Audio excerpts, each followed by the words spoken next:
Chapter 1001. Maisie walked to the room and opened the door. Riley was still looking out the window. She walked to the side of the bed and sat on the chair. Riley, Joe's wake will be in 7 days. Riley started reacting when Joe was mentioned, and her fingers shook. Maisie held her hand and said, "I know that you blame yourself. I do too.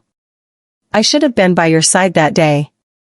Joe did this to save you, and it will be a pain that you can never recover from for the rest of your life, so you're feeling guilty about it." Riley suddenly spoke. "It was my fault, I did this to him. I should have been the one to die."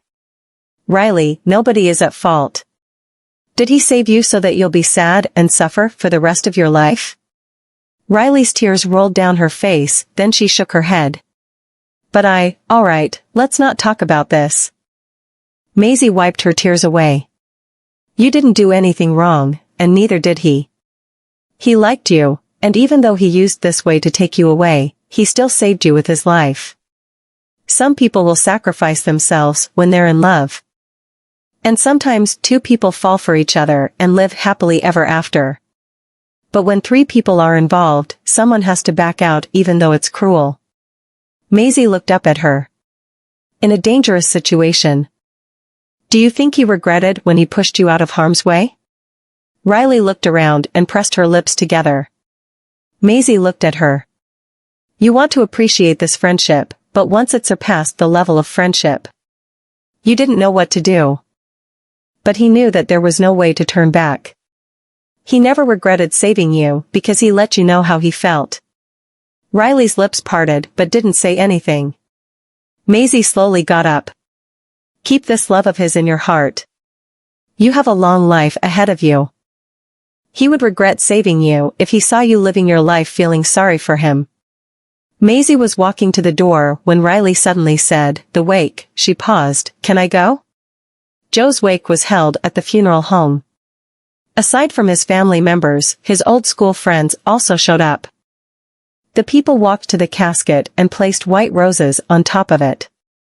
Joe's family was devastated, but the people who showed up were consoling them. Maisie wore a black dress. She placed the white rose on his casket and looked up at the picture next to it. When she turned around, a tired-looking woman spoke to her. "Excuse me." Maisie turned around and saw a woman in her 50s with a white flower pinned to the front of her chest. It was Joe's mother. Maisie nodded. "Ma'am. Are you Joe's friend from school? You came to our home with another girl before this, right? You look pretty different, so I couldn't be sure." Maisie walked closer to her and held her hand. "You're right. I visited your home with Riley when we were in high school." Mrs. Watson gave a sad smile. "It's all part of life. My condolences." Maisie held her hand. "We will always remember Joe even when he's no longer around." Mrs. Watson wiped her tears away and squeezed out a smile. When she composed herself, she remembered something. Did the other girl not come? "I remember that Joe liked her a lot, but he never confessed his feelings." Chapter 1002. Mrs. Watson seemed to be imagining how Joe was when he was alive while speaking. Some people found it hard to accept the truth when they were in pain because the only way to escape was to imagine. Maisie didn't interrupt her because she looked as if she was talking about her son's daily life, but while she spoke, she suddenly started laughing while tears still fell, choking back her words. Riley walked in at that moment, carrying an old box in her arms. Maisie looked at her. Riley stopped in front of Mrs. Watson, gave a pale smile, and handed the box to her. "Ma'am, these are all books that Joe lent to me from the library, but I never returned them to him." The books in the school would disappear and Joe would get interrogated by the teacher. In the end, he was banned from entering the library. She said that and then smiled, but the smile was uglier than crying. Mrs. Watson smiled too. She walked over and took the box, and they both started crying uncontrollably. Riley walked forward and hugged Mrs. Watson. "I'm sorry, ma'am. It's all my fault. I'm sorry." The sun shone on the corridor while the two hugged each other, releasing their sadness and pain. 1 month later. Helios went to wedding dress stores with Barbara to try out some wedding dresses.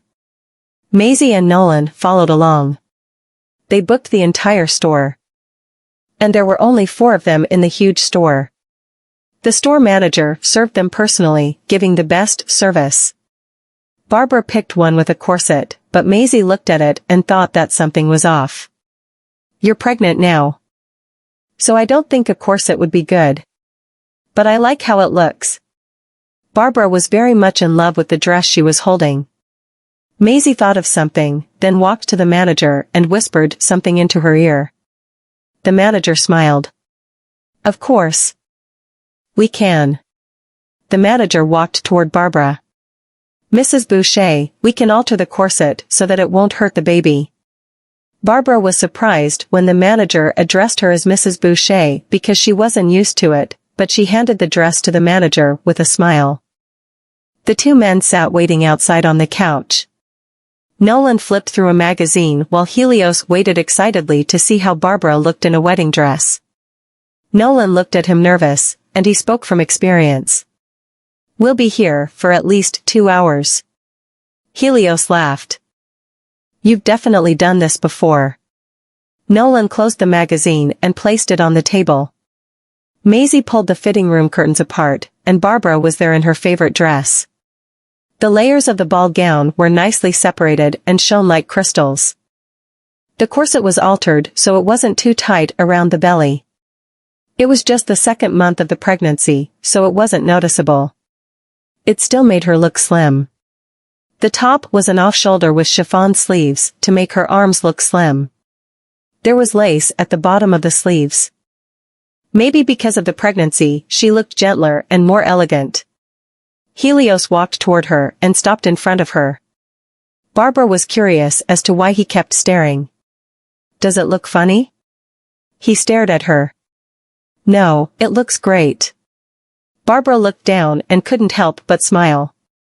Helios tilted her chin upward. "I wish this was our wedding." Barbara put her hand on his chest, pushed him gently, and whispered, "There are people here." Chapter 1003. Helios turned around, but Nolan and Maisie weren't there anymore.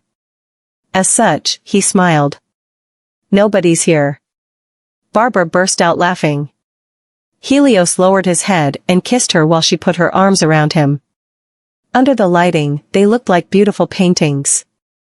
At that moment in the garage, Nolan kissed Maisie passionately while holding her against the car. He moved his hand down from her lips to her neck. Maisie held her cheeks and snapped back. "Hold on. We're not at home." He smiled, held her hand, and kissed her fingers. "Let's go home then." When they got back to the Blue Bay Villa, they started kissing the moment they stepped in.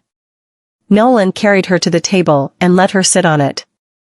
He pulled off his tie and looked at her seductively. "You're not going to get away." They were all over each other. And Nolan immediately kissed her passionately, making her lose her mind. He said into her ear, "Maisie, call my name." She moaned, "Nolan." He wanted more. She yelled, "Knowles." He still wanted more. Maisie hugged him and said in a shaky voice, "Knowles. My love." Nolan smiled while his heart thumped, and he was sweating. He kissed her again. "Say that again." She called him that throughout the night. The next day, when Maisie woke up, the first thing she saw was Nolan's face. She ran her finger over his brows and down the front of his nose to his lip. He suddenly bit her. Ouch. Maisie jumped. Nolan crawled on top of her and held her down, smiling. "You're going to be punished." Maisie pushed him away angrily. "Are you not letting me go to work?" Nolan lowered his head and kissed her forehead. "Of course, I'll let you. How could I not?" He tousled her hair and sat up. "Get up and clean up." Maisie hugged him from behind and put her chin on his shoulder. "Carry me there." Nolan gave her the side eye, pulled her into his arms, and then walked into the bathroom. Suddenly, Maisie's voice resounded. "Nolan, you asshole." At Seoul. Maisie rubbed her sore back. Nolan was in his 30s already, but was still energetic like someone in his 20s. He had almost broken her in half. Lucy knocked and went in with a folder in her hands. She said with a smile, "Ms. Vanderbilt, renovations for our store are done, and it's based on your style. Take a look." She handed the folder to Maisie. Maisie received it, took out the store design, and smiled happily. "Not bad at all. I guess you know my taste best after working with me for so long." Lucy smiled shyly. Maisie handed the folder back to her and looked at her. "Kennedy will be busy, so you will have to take over his tasks." Lucy said, "No worries. I'll do my best." Maisie held her chin. "If Kennedy and I are not at the office, you'll be in charge of the company. By the way, you won't be Kennedy's assistant anymore." Lucy was startled. Maisie handed her the letter of reassignment. "You'll be the administrative officer from now on. I'm looking forward to promoting you to manager." Lucy was stunned and took the letter in disbelief. Can I really do this?" Maisie nodded. "Yes, believe in yourself." Lucy smiled and nodded. "Thank you, Ms. Vanderbilt. I'll do my best." Lucy happily hopped out of the office like a child but bumped into someone when she was turning the corner and fell to the floor. Chapter 1004. "Are you all right?" Lucy was getting up to apologize, but the person held out a hand. She paused and looked up. Lucy saw a handsome man in front of her and was stunned. Since when did they have such a handsome man working here? Hector looked at her curiously. "Hey. Are you all right?" "Oh, I'm sorry." Lucy stood up and patted her skirt, then flashed a bright smile. "I'm fine." Hector nodded and walked past her. Lucy was still thinking about something when she saw Hector walk toward the office, and she was surprised. Was he someone close to Ms. Vanderbilt? Maisie looked up when someone knocked and put the agreement down. "Come in." He looked at her. "It's me, Hector." Maisie stood up and took a long look at him. "Hector?" She walked over. "Did you get cosmetic surgery?" Hector rolled his eyes. "No, Maisie circled him and nodded. "You cut off your annoying yellow hair. You look a lot better with short hair. Even your clothes look clean and tidy. It's a huge improvement." Hector scratched his head but didn't speak. Maisie crossed her arms and looked at the couch. "Sit there." Hector nodded affirmatively, walked over, and sat down. Maisie poured him a glass of water and sat across from him. "Why are you here?" He answered honestly, "To get a job." Maisie paused. In her eyes, Hector had been a rebel. But she knew that it was because Madame Vanderbilt had spoiled him. He wasn't a bad person, just spoiled and arrogant. He had a bad temper too, but time could change a person. He was no longer the short-tempered and arrogant man anymore. He had seen how cruel reality was about half a year ago and became more mature. Maisie asked, "Do you know what you want to do?" He shook his head and looked at her. "Anything." Maisie looked down. Even though she initially didn't like the Vanderbilts, she changed her mind after enough time had passed. "If you don't have any idea, stay here. I'll arrange for something." Maisie wanted to stand up when Hector looked at her. "Maisie." She paused and looked at him. "What is it?" Hector slowly stood up and tugged at his shirt because he was a little anxious. "I'm sorry about what happened in the past." Maisie was surprised, but then she chuckled, walked to him, and tousled his hair. "There's no need to apologize. It's great that you've changed for the better. Learn to live a good life now." He nodded. Maisie guided him to the administration department, and the few staffers there stood up. Maisie asked Lucy to come over, and the latter did. Ms. Vanderbilt? This will be your new colleague from today onward. Please guide him. The few female staffers smiled and nodded. Don't worry, Ms. Vanderbilt, we will. Ms. Vanderbilt. We finally have a handsome man in the office. Please hire a few more. Maisie cleared her throat and raised her hand, looking serious. Quiet. I know we have too little fresh meat here. Chapter 1005.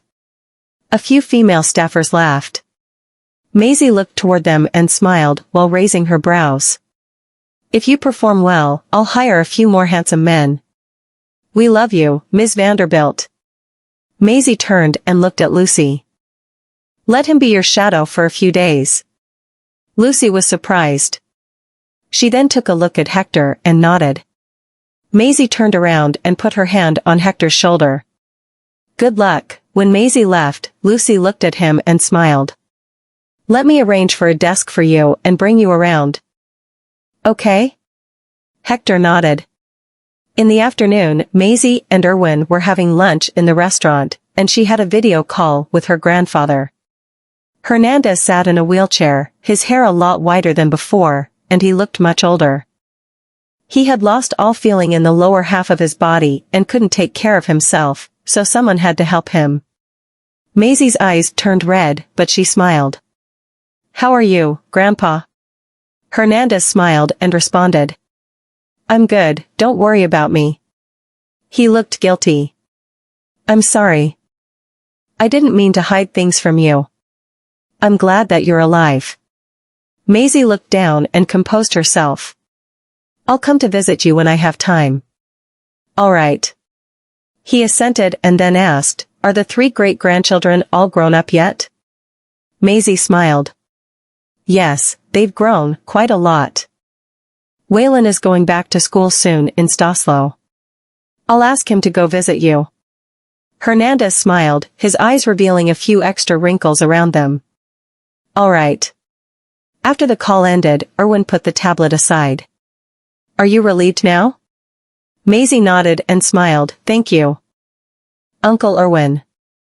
Don't worry about it. I've always treated you as my niece all these years even though you're quite a handful. Maisie chuckled. I'm the one who's a handful? Erwin poured out some tea. I'll be going back to Morwich in a few days. She asked. Again? Yes, replied Erwin. He picked up the teacup and took a sip.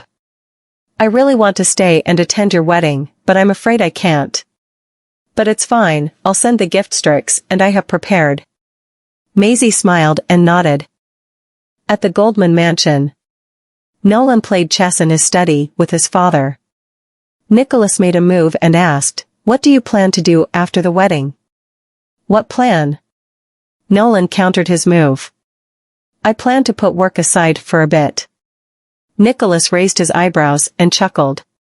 Oh. Going on a honeymoon? Nolan nodded. Something like that. They were quiet for a moment when Nicholas spoke again. Waylon and Colton, who do you think would be a better fit to take over the business?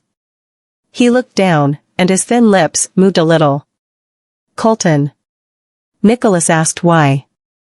Waylon was better than Colton in many aspects. If he were to take over Black Gold in the future, he would be a great leader. Nolan smiled. Waylon is outstanding. Even though his personality is a lot like mine, Black Gold doesn't need another leader with this personality. Colton is great at math and very sensitive to numbers.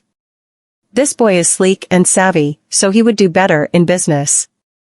Given Waylon's talent, he might just become a mover and shaker of Staslo in the future. Chapter 1006. Nicholas nodded. Something surfaced in his mind, and he said, however, I hope that Waylon won't turn into a heartless monster like your grandfather. After being trained by your grandfather, he has become more ruthless. He also resembles your grandfather more than you do. If we don't do anything, he might get too aggressive, and it will be hard for us to keep him under control. Nolan chuckled, no matter how ruthless my grandfather is, he's as docile as a little dog in front of my grandmother. Nicholas thought for a moment and felt that Nolan was right. "Oh yeah, Dad," Nolan recalled something and said, "I always forgot to change those 3 kids' names. Too many things happened 3 years ago, and then you lost your memories 3 years later." Nicholas harumphed.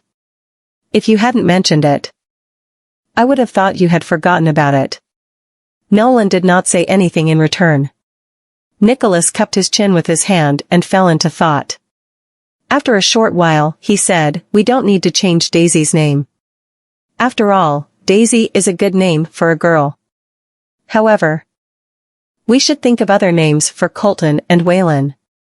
They surmised that Maisie couldn't come up with good names for them, so she had settled down with those names, and now it was time to change them. "You are their grandfather, so I'll give you the chance to pick names for them," Nolan said as he looked at Nicholas. Nicholas looked at the chess in front of them and thought for a long while. "What do you think about Coleman Goldman and Wayne Goldman?" Nolan played with the chess piece between his fingers and nodded. "They sound good to me." Nicholas let out a boisterous peal of laughter and said, "That's great then. I can finally give my grandsons more normal names." Nolan was rendered speechless. Fortunately, his mother had chosen his name. Otherwise, given his father's randomness in giving him his name, he must regret it now. Nolan put the chess piece down and said, "Dad, there are 2 more things I want to discuss with you." "Yeah? What are they?" "The first thing is about the De Arma family. Hernandez doesn't have any descendants, but he gave the inheritance to Maisie. If possible, 20 years later, if one of those 3 children has a kid, I would like to have them join the De Arma family, albeit it is something unheard of." Nicholas frowned. After a short while, he said, "Well, I think it's fine. The De Arma family and the Goldmans will be one family from now on.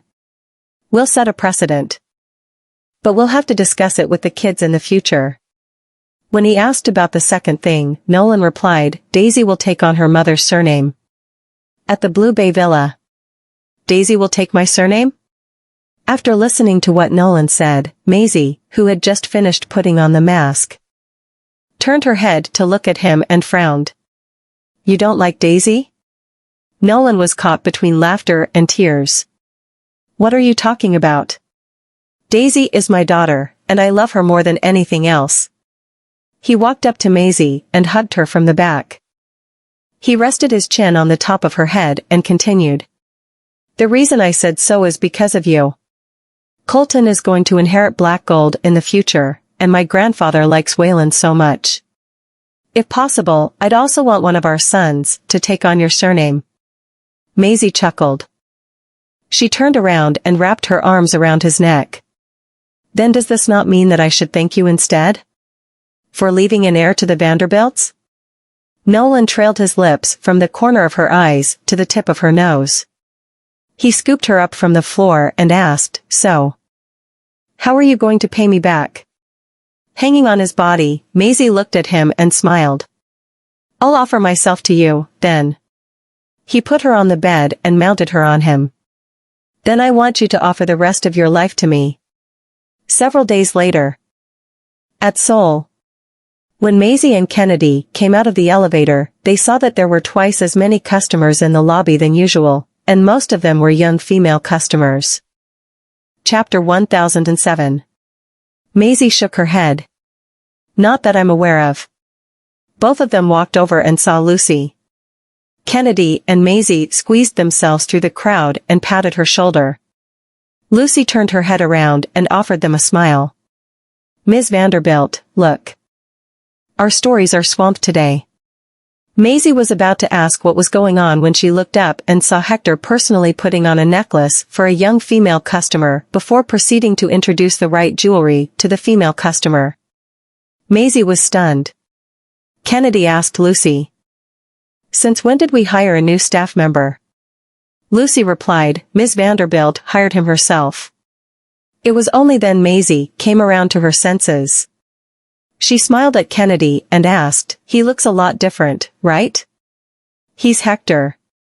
Kennedy was greatly taken aback. He studied Hector up and down several times and said incredulously, "Is it really him?" Hector was wearing a formal uniform. He did not give off the thug vibe that he had back then. He even shaved off his inappropriate hair and kept a more general buzz cut. However, this kind of hairstyle suited Hector a lot. He did not look as untidied as he was when he was keeping a long hairstyle. After shaving his hair off and putting on different clothes, Hector gave off a totally different vibe. Even his arrogance and domineering behavior that stemmed from Madame Vanderbilt's spoiling could no longer be found. At the same time, a female customer took a liking to a pink crystal bracelet.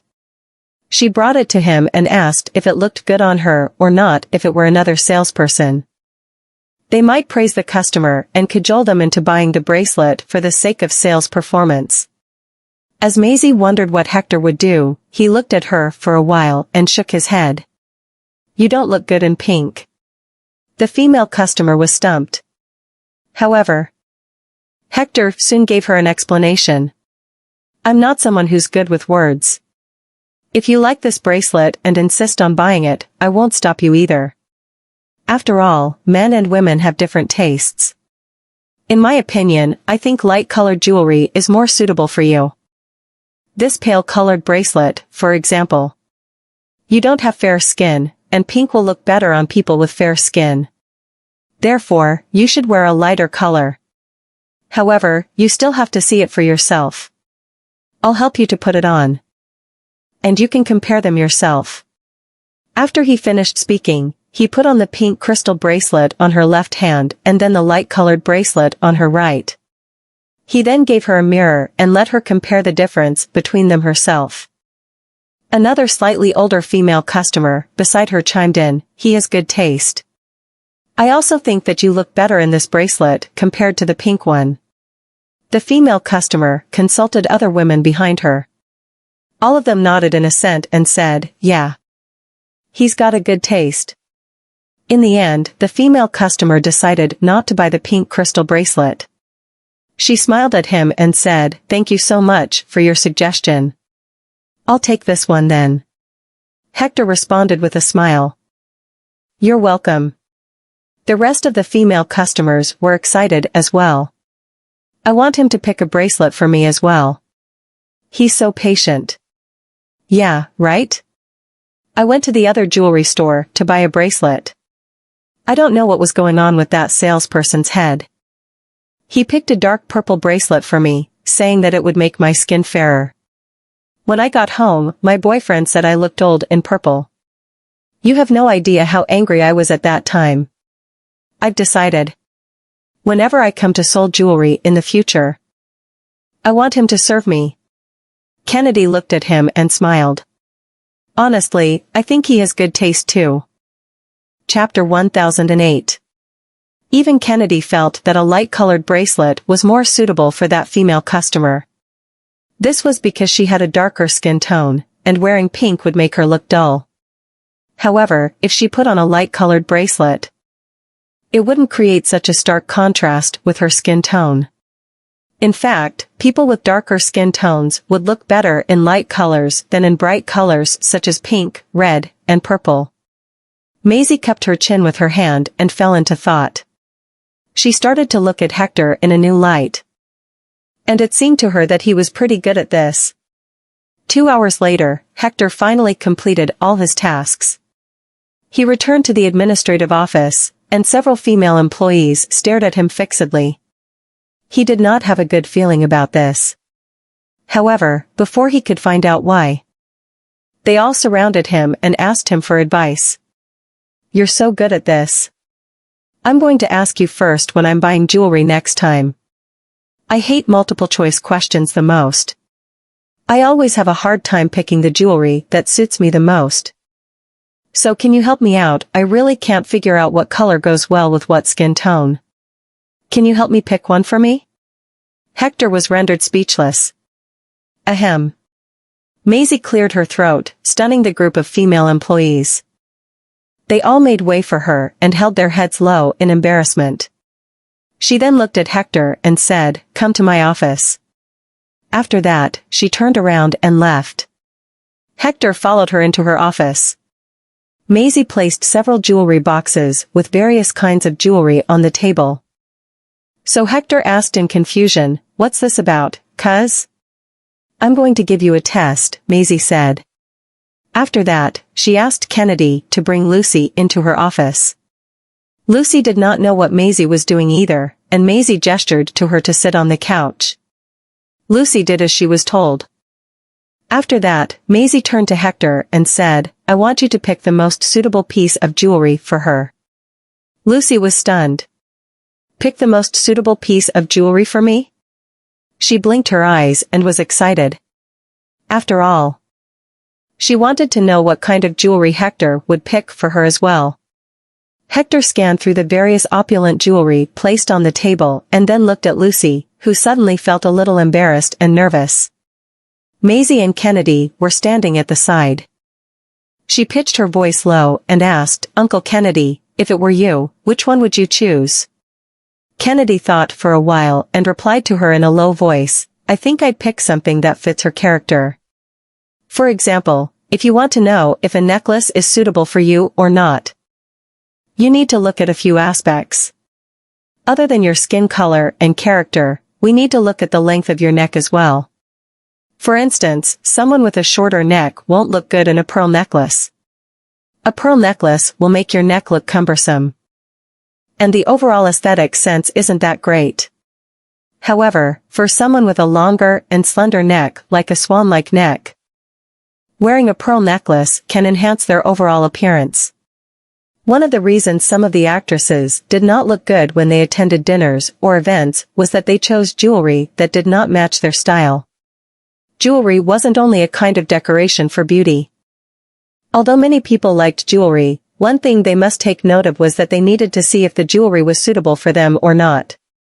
For example, if a plump woman with a short and thick neck favored thick and extravagant necklaces, even though her skin may be fair enough, then the necklace would not be able to bring out the beauty of her neck, so everyone would only be attracted to the necklace instead.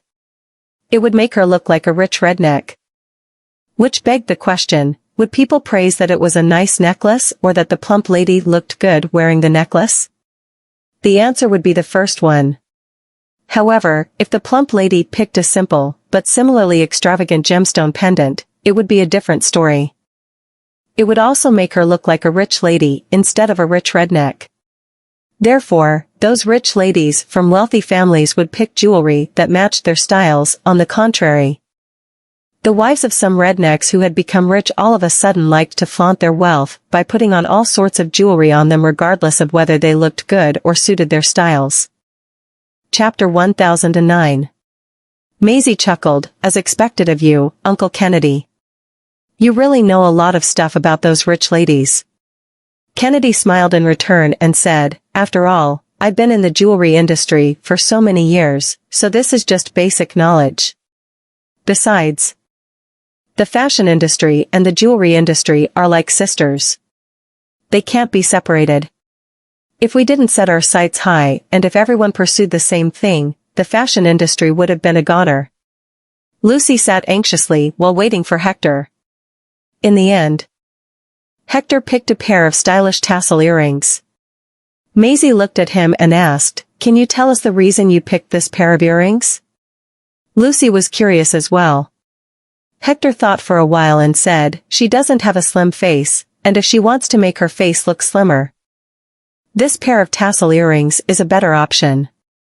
Lucy subconsciously covered her chubby cheeks with her hands and asked, "Does my face really look that big?" Hector nodded. Maisie gave him a smack on the back of his head and said, "She doesn't have a large face.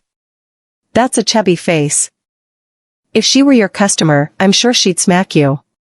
Hector touched the back of his head and said, all right. I don't know how to distinguish women's face shapes. Anyway, this pair of earrings suit her the best." Maisie asked Lucy to put on the earrings. Lucy did as she was told. And when she looked at herself in the mirror, she was stunned. "Wow. They do look good on me." Kennedy laughed and chimed in, "Tassel earrings do go well with girls who have chubby faces. It can make your face look longer, and if you choose a round or square-shaped earring, it will make your face look broader. Maisie rubbed Hector's head and said, "Way to go, Hector. I had no idea that you have such great taste. You have the potential to be a stylist as well." "Me?" Hector pointed at himself. She patted his shoulder and said, "Hector, having good taste is a great skill as well. After all, men and women have very different perspectives when it comes to fashion. You can precisely distinguish what kind of jewelry is suitable for girls. And it's a waste if you don't become a stylist." "I don't know how to do makeup and styling," Hector said with his mouth pouted. Maisie lifted her eyebrows and said, "You can go learn about it. Given your taste, I'm sure you'll get the hang of it very soon. When you become a first-class stylist, even the top celebrities will have to come to you and ask for your advice. Besides, a first-class stylist can make a great deal of money. Do you really not want to give it a shot?" Hector fell silent. After a short while, he said, "I'm worried that I can't do it." "Never try, never know," Maisie said as she put her hand on her shoulder. "Hector, our life is short, and if we don't find a life goal, it will end very soon. We can't restart our life, but it doesn't mean that we can't start it over if we fail. You think you'll fail without trying because you don't dare to take the shot. You're still 25 this year, and there are still a lot of chances for you. By the time you are 70 or 80, you won't have any chance anymore, even if you want to try." Hector froze. He lowered his head to think for a while, and by the time he raised his head again, there was determination in his eyes. "Okay, I'll give it a try." Several days later, Hector began to study how to do makeup and styling. Other than reading books or magazines when he was free, he would also do some modeling experiments with the female staff in the company.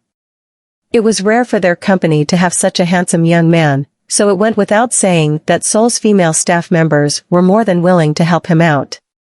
Besides, those who knew how to apply makeup would also be there to show him how to do it. At other times, Hector would still help to sell jewelry in the store. More and more female customers were coming to Sol. And because of his candid opinion as well as his great taste, he became popular on the social media platform. Chapter 1010.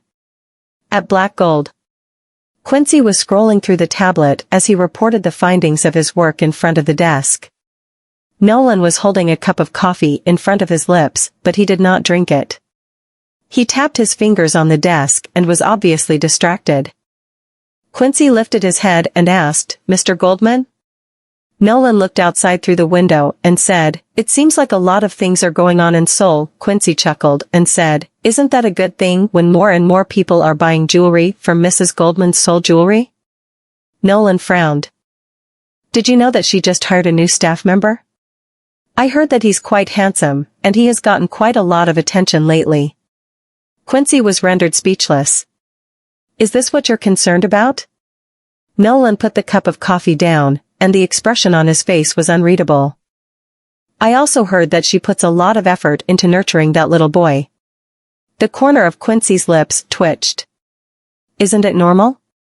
I am sure you would do the same as well if you came across a talented staff member, Mr. Goldman." Nolan lifted his head to look at Quincy.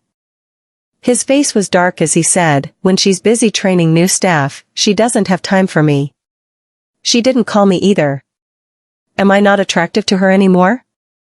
Quincy held back the urge to laugh and lowered his head. "Mr. Goldman, they say only women would think about such things. So why would you?" Nolan frowned. After a while, he stood up and took the jacket at the back of his chair. Quincy was stunned. "Where are you going, Mr. Goldman?" "I'm worried about her, so I'm going to keep an eye on her." Nolan put on his jacket and stormed out of his office, leaving Quincy frozen stiff on his spot. When Nolan arrived at Seoul in his Rolls-Royce, he did not get out of the car. Instead, he looked toward the shoppers who were coming in and out of the lobby one after another. He squinted his eyes and rolled the window down. In the meantime, two young men walked past his car, and one of them was complaining to another guy. I won't let my girlfriend come to this jewelry store anymore. Why? Why? Every time my girlfriend comes to this store, she'll complain to me, saying that my taste is worse than that brat that sells her jewelry when we get home. Not only that, but she'll praise him for being handsome and having good taste in front of me, so do you think I can take it? Chill, brother. Beer's on me tonight. After both of them had gone away, Nolan couldn't hold himself back anymore. He got out of the car and strode toward Sol's lobby. Meanwhile, in Maisie's office, Lucy was praising Hector. He had only joined them for a few days, but his sales performance was a lot better than all of them. She also told Maisie that everyone on the internet was talking about him as well. After Maisie heard what she said, she chuckled. Happy with the jewel I picked up for you? Lucy nodded profusely. After a short while, she thought of something and asked, Oh yeah, Ms. Vanderbilt. He really has good taste, and it'd be a shame if he doesn't work in the fashion industry. Maisie looked at her and said, I also didn't expect him to be so good at what he does. I really didn't notice it before. Could she have told in the past? Well, she couldn't be blamed. In the past, Hector's friends had all been hooligans. He couldn't calm his mind down, nor did he know what was suitable for him and his life goal. Thus, he could only follow his friends. People always said that the environment had a heavy influence on one's behavior. It was only after Hector turned a new leaf and cut ties with his previous friends that he could regain a sense of his own worth. Something popped into Maisie's head, and she said, Oh yeah, help me to take over the company today. I'm going to bring him to buy some clothes later. After all, he's the most popular salesperson in our company, so his appearance is important. Besides, she also needed to bring him to look for houses. He had come all the way here from Karelia, and he needed a house to live in. Are you not going to ask me for my opinion when you're taking a man to get him clothes? Nolan's voice rang out, stunning both Maisie and Lucy. They turned their heads around to see that Nolan was standing by the door with his arms crossed in front of his chest while looking meaningfully at Maisie.